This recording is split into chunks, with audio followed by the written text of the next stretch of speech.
Welcome to the Gen X Journey podcast.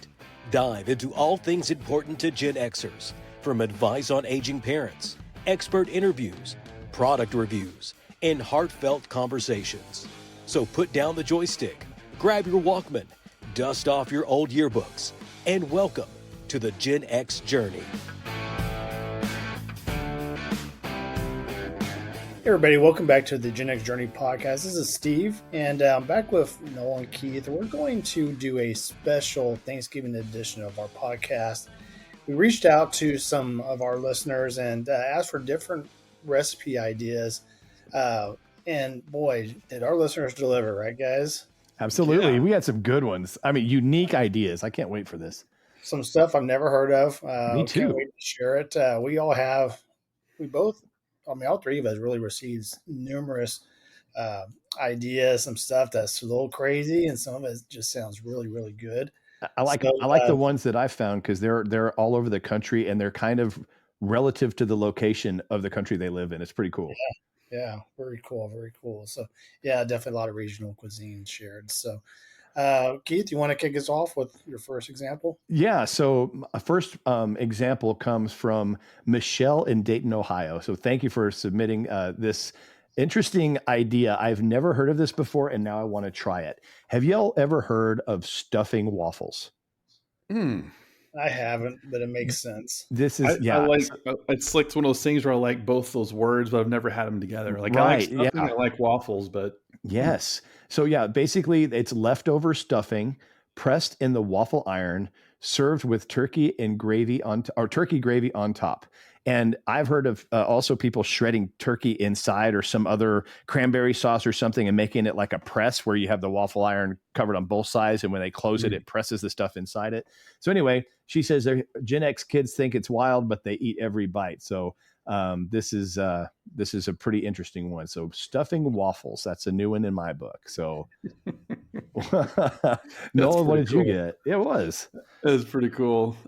This one's pretty good. This is from Derek DK Johnson. He's in Columbus, Ohio. So Derek says, my Gen X Thanksgiving tradition is something I call deep fried mac and cheese balls. Okay. And yes, he says that yes, it's exactly as glorious and irresponsible as it sounds. I used to make them for football watch parties back in the late 90s, and now they become part of Thanksgiving. Basically, you scoop leftover mac, roll it in breadcrumbs, fry it, and boom, instant nostalgia and maybe a heart palpitation or two. Said my nieces call them Uncle DK's Millennium Balls because apparently that's when I peaked. So I highly recommend if you want to impress the crowd and wreck your diet in one bite. So that's from Derek Johnson in Columbus. So thank you, Derek.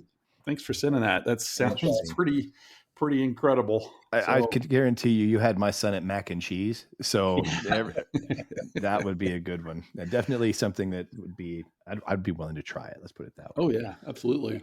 That does sound good. Yeah. Steve, you got one? Yeah, you bet. So this one's from Maria Donnelly in Asheville, North Carolina. So an area of the country where those people just flat out know how to cook. And absolutely. So, this one's a little crazy, but she says, okay, fellow Gen Xers, hear me out. Sweet potato stuffed wontons. Okay. Wow. Just the idea just blows my mind. So she mashes sweet potatoes with brown sugar, cinnamon, butter, and a little cayenne, wraps them in a wonton wrapper, then air fries them until crispy. Once that's complete, she dips them in a marshmallow cream. She said her kids think they're dessert. I told them they're a side. But I just don't get to as a kid. I probably wouldn't have been crazy about the sweet potato casserole. Like I hated that, the marshmallow stuff. But now I can appreciate that, and I think I'd be down for those wontons. We actually had wonton nachos for lunch on Saturday. So at a restaurant called Perry's Pizzeria. So it was actually I love Perry's. Good, yeah. That's one of our favorites. Yeah. Very good. Well, thanks, Maria, for sharing that. That's a good one. Wow. It's pretty good. I'm glad I already ate because I'd be starving right now. Yeah. All right. So my turn. I got another one. Mm-hmm. Okay. Right, so Rick Delgado messaged us from Santa Fe, New Mexico. So I was excited to hear about this because this is kind of close to our stomping grounds here. So what he came up with is, believe it or not, green chili pumpkin pie. Said it sounds strange, but trust me, the kick from the chili with the sweet pumpkin is a vibe. It's not Thanksgiving in New Mexico without chilies anyway. So that's what he posted me. So I actually replied to him and I said, I have never heard of this. What are the ingredients and how do you do this? So he actually sent it back. He said, okay, 1 15-ounce can of pumpkin puree, 1 cup of evaporated milk, 2 large eggs, 3/4 cup of sugar, teaspoon of cinnamon, half a teaspoon of ground ginger, a 1/4 a teaspoon of nutmeg, and a 1/4 a teaspoon of salt, and then 2 to 4 tablespoons of roasted diced Hatch green chili. Of course, Hatch, you're in New Mexico, right? Yeah. Use mild if you want subtle warmth, or if you are a gringo. That's what he said. So, and then one unbaked 9-inch pumpkin pie crust. Preheat your oven to 425. Mixed all those ingredients in a large bowl. Fold in the green chili. Pour into the pie crust and bake at 425 for 15 minutes. Reduce heat to 350 and bake for 35 to 45 more minutes or until the center is mostly set and a knife toothpick comes out clean and cool completely. Pretty impressive. So thank you. I appreciate that, Rick. That is a unique combo, and I'm hesitant, but I don't know. Have y'all ever been surprised at a certain pie? Like, have you pleasantly been surprised at one that you thought no way, and then it's like, oh my gosh, I've got one. What about y'all? Yeah. Any of them? Which one comes to mind that was just a pie that you didn't think was going to work? Like rhubarb pie. That is so weird because it's exactly what I was about to say. That one, and have you guys ever had buttermilk pie? That's what I was about to say. Flipping unbelievable. We have a lady cooking one for us that she's doing a fundraiser, and she cooks them. I had the first one last year, and we were like, oh, we got to get this every year now. Dude, they're so good. And I hate buttermilk. So that's what's crazy about it. That's why I was like, I don't know about that. Buttermilk doesn't seem like, don't diving into a pie like that. But dude, it was so buttermilk good. alone is not good. I mean, it is not something I enjoy ever. But some reason it pops in that pie for some reason. It works. I remember my dad had a glass of buttermilk that he was sipping one day. And I'm like, what are you drinking, Dad? He's like, oh, it's just taste it. And I thought he had poisoned me. Honestly, I thought my dad had poisoned me when I took a sip of that buttermilk. It was so bad. That's funny. He thought it was the funniest thing he'd ever seen when he saw my expression, but that's okay. So. All right, Noel, what's yours? I got one from, received this one from Sharon Ellis in Savannah, Georgia. So, Georgia, this could be good. This is from Savannah, Georgia. This is the deep South. And Sharon shares that, she says, I'm bringing back my sweet tea cranberry sauce again this year. The dish nobody asked for, but now everybody demands. She said, I brew strong sweet tea, reduce it down with fresh cranberries, orange zest, and a splash of vanilla. She said, the fragrance alone makes my kitchen smell like heaven. The first year I brought it, my mother-in-law clutched her pearls like it insulted the family name. But after she tasted it, she asked for the recipe. So if your family likes Southern twists on classics, give it a try. I think that sounds pretty amazing. So speaking of classics, Tyler just appeared. Hi, Tyler. We're all just home for the holidays. I'm in his room. Excellent. Nice. Just thinking about all that food. You got it? Now we know how the cursed men greet each other. That's right. Hey. That's awesome. Yeah, so that sounds pretty dang good to me. It Sweet does. Cranberry sauce. Yeah, absolutely. I love me some cranberries, man. Yeah. Heck yeah. My kids are the eat them out of the can cranberry, like the, you know what I'm talking about, like the jelly stuff or whatever. They love that stuff. They'll fight over it. Yeah, there's nothing more. There's very few things as satisfying as the perfect slide out of that can where it still looks like the can. Yeah, absolutely. Yeah. Well, thank you, Sharon, for sending that in. Awesome, Sharon. That sounds awesome. Thank you. Well, guys, I have one from speaking of cranberries, along that same theme. This is from Reggie Johnson from Richmond, Virginia.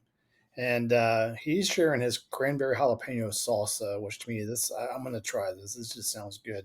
So he takes chopped fresh cranberries, jalapenos, cilantro, green onion, lime, and honey. Serves it with pita chips or over turkey. It says it wakes up your whole it wakes up your whole plate. It says his family puts it on everything. I bet Nice. that was amazing on the turkey for sure. Oh yeah, no kidding. And I might just have to make it spill over to the potatoes too, you know. Yeah, yeah. Oh, this sounds good. Man. Oh, that's a good one. Sounds Okay. awesome. So I've got one from the city of Des Moines, Iowa. Marcus Hobbs. So my mom, he says he replies to, my mom started making a Dorito casserole in the 80s, and it became our Thanksgiving side. Ground beef, cheese, salsa, and crushed nacho cheese Doritos. Not fancy, but very Gen X, and we've had it every year since. Awesome. Simple yet satisfying, right? Yeah. I love it. That sounds awesome, man. Yeah, Marcus, I may have to. That's a simple one that you can just do. Pretty much. I mean, that can go any time of year, not just Thanksgiving. You know, so I'm in. I'm in. I'm gonna try that. I might try that tomorrow. Just test it out. That's pretty Thanks, good. Marcus.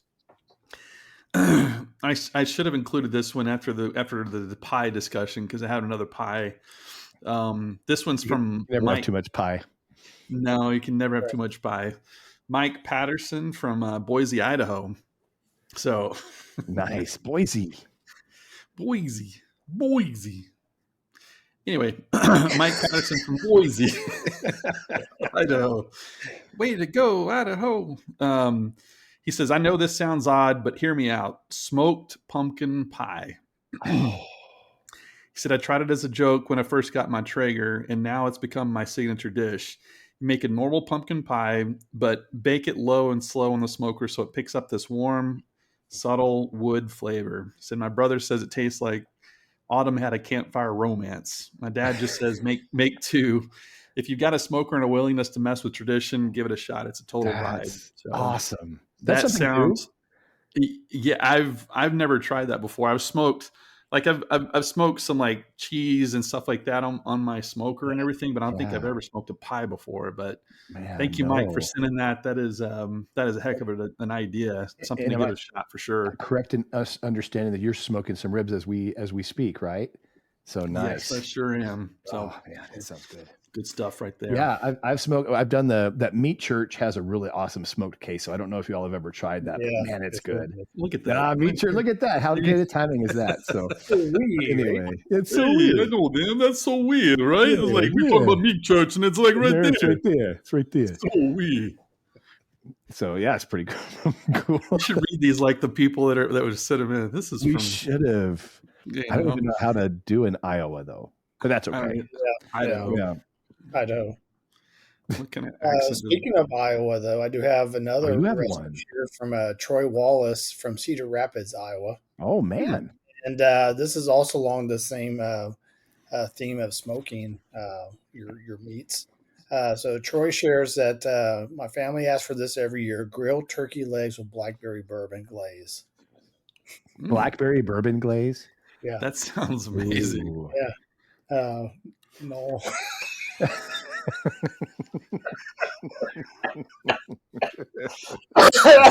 Did you see what he did? Yeah, I did. I was trying to focus so hard. Yeah, I know. Yeah. Turkey leg. We're not doing video this one, are we? No, we're not, thankfully. Okay, good. That's good. That sounds pretty good, though. Can't go wrong with a good turkey leg. Man. Yeah. Should I start over on that or just pick up where I... Oh, just keep going. No okay. sense. So Troy takes the turkey leg, smokes over applewood, slathers in a berry bourbon reduction. It's like country fare turkey legs, but Thanksgiving fancy. I recommend if you want to break from oven turkey. And I love turkey, but I do get bored with the oven turkey for sure. So, man, that's great. That is something new. That is kicking it up a notch, man. Yeah. That sounds incredible. Yeah, no kidding. Yeah. Okay, so I'm gonna meet both of y'all from a previous thing you did and combine the two. So Tanya Miller, Charleston, South Carolina. So we'll see your North Carolina with my South Carolina, Steve. But this how about this? They brine their turkey sweet tea. They brine it in sweet tea. Ooh, totally southern, totally juicy, and it tastes like Thanksgiving and summer had a baby. Highly recommend.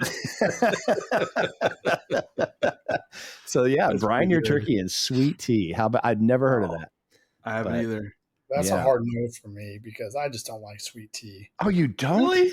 Oh, I cannot drink Wow. it the whole way. Wow. Really? So do you drink like regular just iced tea, not sweetened at all? No sweetener at all. Nothing. Wow. Wow. See, you and Linda. Linda doesn't like sweet tea at all. She like it turns her like. Ugh. But Oh, wow. Yeah, it I'm ruins gonna a good have. tea. I think it's great. Like whenever you drink it without sweetener, to me it like quenches your thirst. As soon as you add sweetener to it, like I feel like you gotta keep drinking more of it because to me it makes me thirsty. So That's true. That's Interesting. true. It's good though. I don't know. I'll keep drinking it. Sugar makes everything better. Agreed. Except my body. Exactly.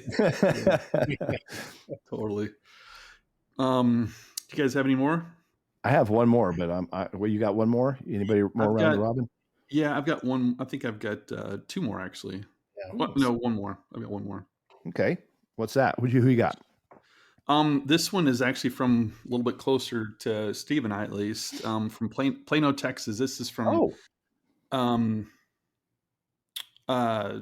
Lisa Anderson, Plano, Texas. She says, every Thanksgiving, I make a Vietnamese-style turkey salad that always surprises people.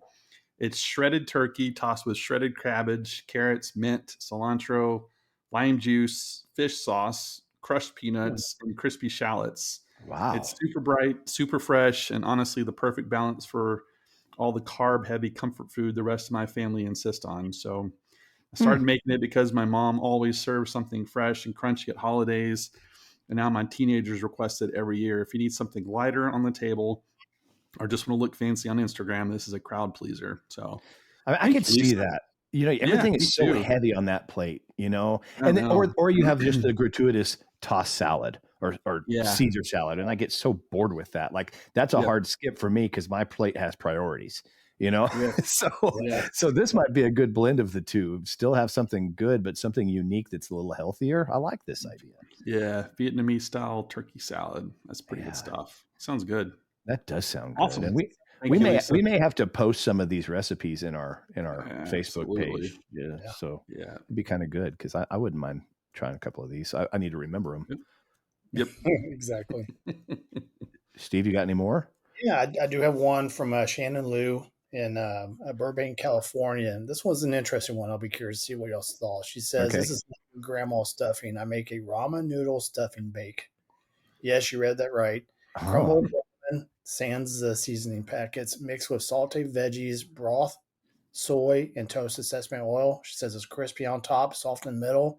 Says that millennials judge her, but Gen X gets so, it's the ramen. That's where we get it.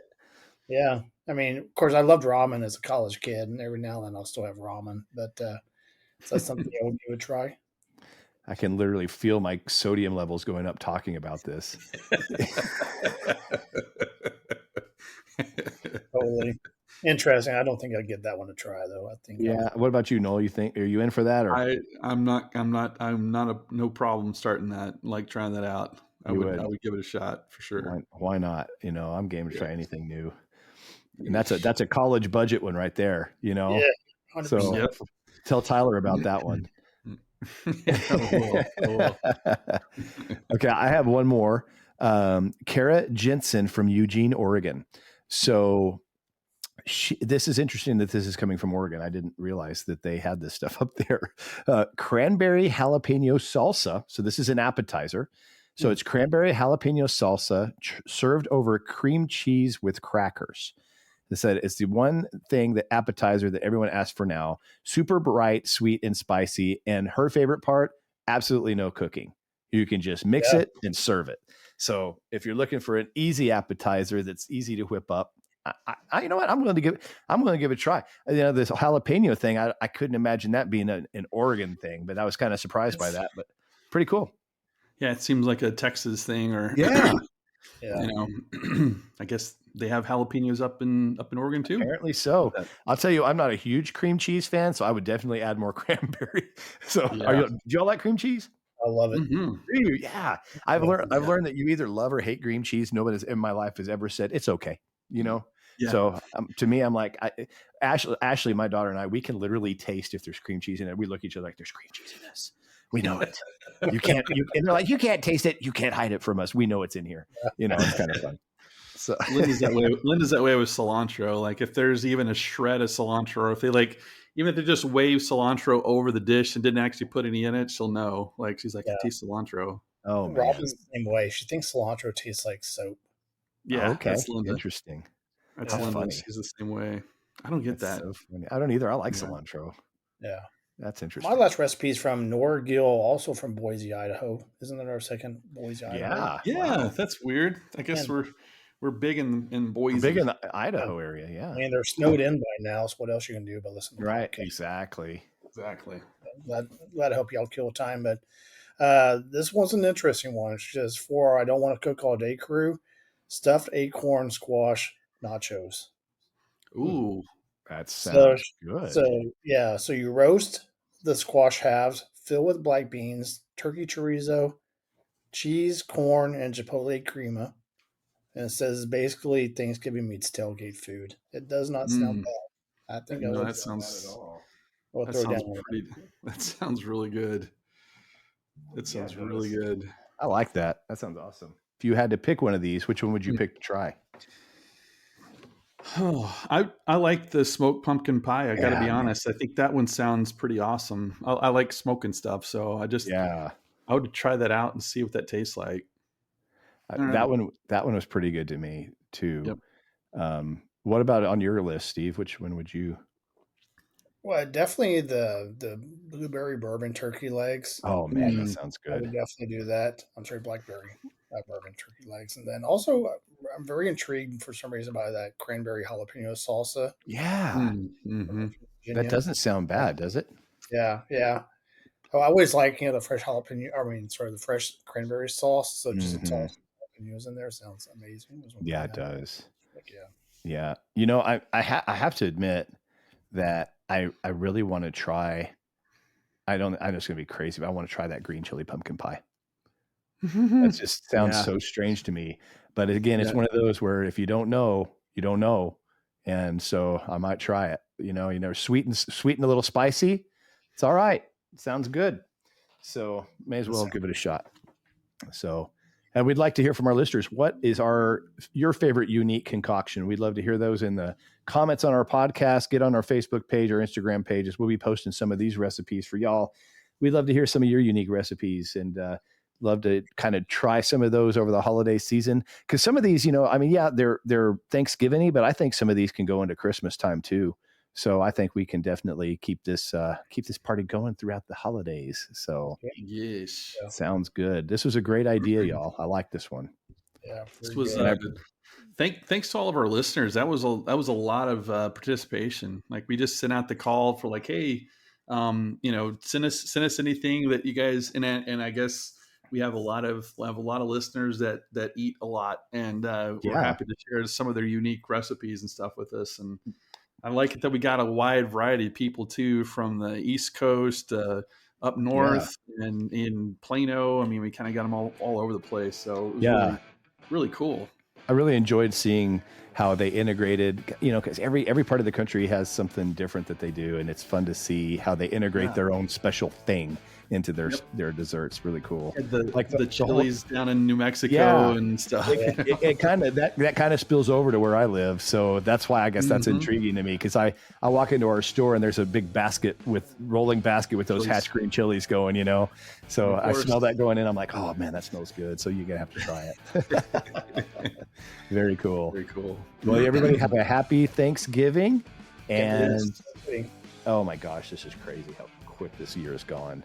Longest short year ever, I'm telling you. Yep. So, everybody have a wonderful Thanksgiving, and we will catch you in the next episode as we get ready for our holidays. Talk to you soon. Thanks, everybody. Take care, everybody.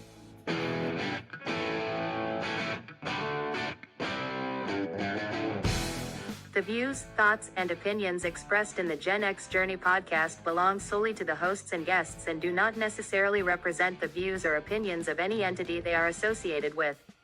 The information provided is for entertainment and informational purposes only and should not be considered professional advice. Listeners are encouraged to seek the advice of qualified professionals for any specific issues they may face. The creators and contributors of this podcast make no representations as to the accuracy, completeness, or validity of any information, and will not be liable for any errors, omissions, or any losses, injuries, or damages arising from its use.